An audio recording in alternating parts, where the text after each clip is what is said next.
Hello friends, Radhe Radhe. जय श्री कृष्णा। कमला भक्ति सागर में आप सभी का स्वागत है।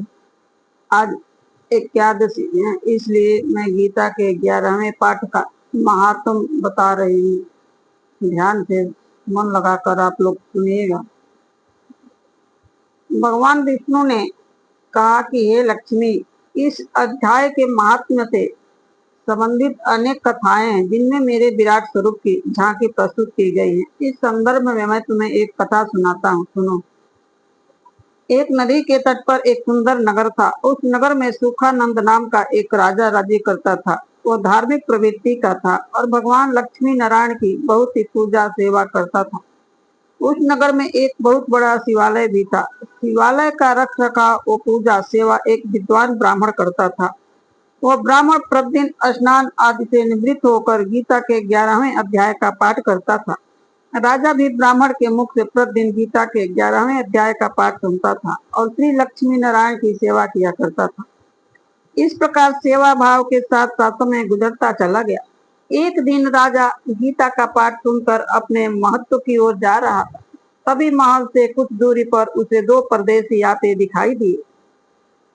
जब राजा उनके करीब पहुंचा तो वे बोले, हे राजन, हमें कुछ दिन रहने के लिए स्थान चाहिए। राजा ने उनके वचन सुनकर बड़ी हवेली के द्वार खुलवा दिए। रात को राजा ने उनके लिए भोजन की व्यवस्था भी करा दी। खा पीकर परदेसी बहुत खुश हुए और राजा को दुआएं देने लगे। प्रातः काल राजा उनसे मिलने गया। राजा के साथ उसका पुत्र वो कोई मित्र भी थे। हवेली में आकर राजा ब्राह्मण परदेसी के साथ आए महंत से बात करने लगा तथा राजा का पुत्र खेलने के लिए हवेली से बाहर निकल गया। वहां से कुछ ही दूरी पर एक प्रेत रहता था। उस प्रेत ने राजा के पुत्र को मार दिया। नौकरों ने जब राजा के पुत्र को मृत पाया तो वे दौड़कर राजा के पास आए और उन्हें खबर दी, महाराज, महाराज, महाराज, कुंवर को प्रेत ने मार डाला है। राजा प्रभु भक्त था और नित्य कथा श्रवण किया करता था, लेकिन पुत्र मोह ने उसकी बुद्धि हर ली। वह दुखी मन से बोला, हे महंत जी, आपके दर्शनों का मुझे अच्छा फल मिला। एक पुत्र था, उसे भी प्रेत ने मार डाला।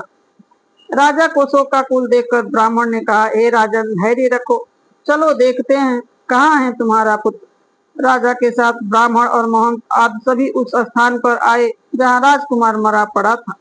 ब्राह्मण ने तेज स्वर में कहा, अरे प्रेत, इस लड़के पर अपनी कृपा दृष्टि डाल जिससे यह जीवित हो उठे। मैं तुझे गीता के 11वें अध्याय का पाठ श्रवण कराता हूँ, इससे तेरा कल्याण होगा। इससे पूर्व जिन लोगों ने तुम्हें मारा है उनका भी उद्धार होगा। पहले तू अपने पूर्व जन्म की बात बता कि तू कैसे प्रेत योनि में आया, फिर मैं तेरा उद्धार करूंगा। ब्राह्मण की बात सुनकर प्रेत बोला, मैं पूर्व जन्म में ब्राह्मण था, इस गांव के बाहर ही हल जोतता था। एक दिन एक निर्बल ब्राह्मण मेरे खेत में आकर गिर गया। उसके शरीर के विभिन्न अंगों से खून निकल रहा था। एक चील उसका मांस नोचकर खाने लगी। मैं चुपचाप बैठा देखता रहा। मेरे मन में यह भावना भी नहीं आई कि उस निर्बल ब्राह्मण को चील से बचाऊं। कुछ देर बाद वहां से एक ब्राह्मण गुजरा। उसने देखा कि चील एक दुर्बल ब्राह्मण का मांस नोच नोच कर खा रही है और मैं मुख दर्शक की तरह बैठा तमाशा देख रहा हूँ। उस ब्राह्मण को मुझ पर बड़ा क्रोध आया। वह चीखते हुए बोला, ओ हलधर किसान ब्राह्मण, तूने यज्ञोपवीत धारण कर रखा है, लेकिन कर्म तेरे किसी चांडाल से कम नहीं है। अरे ओ निर्दयी पापी ब्राह्मण, तेरे खेत में एक चील ब्राह्मण का मांस नोच नोच कर खा रही है और तू हट्टा कट्ठा होकर भी बैठे बैठे इस दुर्बल ब्राह्मण को बचाने की कोई चेष्टा नहीं कर रहा है। क्या तू अंधा है?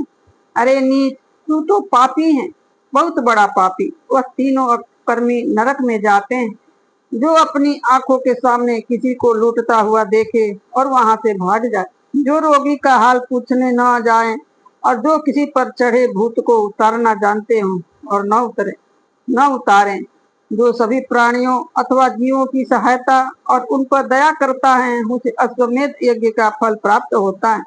हे ब्राह्मण, तू मेरे साप से प्रेत योनि पाएगा। मैंने उस ब्राह्मण के चरण पकड़कर पूछा, मेरा उद्धार कैसे होगा? ब्राह्मण देवता, तब ब्राह्मण ने कहा, जब तुम्हें कोई गीता के 11वें अध्याय का पाठ सुनाएगा तभी तेरा उद्धार होगा। प्रेत की कथा सुनकर ब्राह्मण ने राजा की ओर देखा। राजा ने कहा, हे ब्राह्मण देव, इसका उद्धार कीजिए ताकि यह मेरे पुत्र को जीवित करे। राजा की बात सुनकर ब्राह्मण ने गीता के 11वें अध्याय का पाठ किया और प्रेत पर जल छिड़का। प्रेत तुरंत प्रेत योनि से मुक्त होकर देवदेही को प्राप्त हुआ। इसके साथ ही उसने जितने भी जीव खाए थे उनका भी उद्धार हो गया। राजा का पुत्र भी चतुर्भुज रूप धारण करके उठ खड़ा हुआ। स्वर्ग से विमान आने पर प्रेत बोला, हे राजन, अपने पुत्र से मिल ले।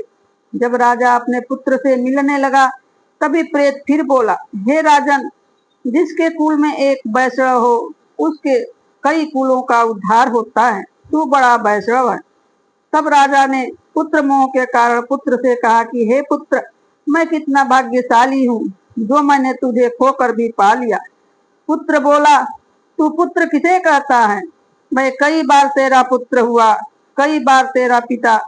यह प्रेत धन्य है जिसने मुझे मारा और मैं गीता के 11वें पाठ का श्रवण करके मोक्ष को प्राप्त हुआ।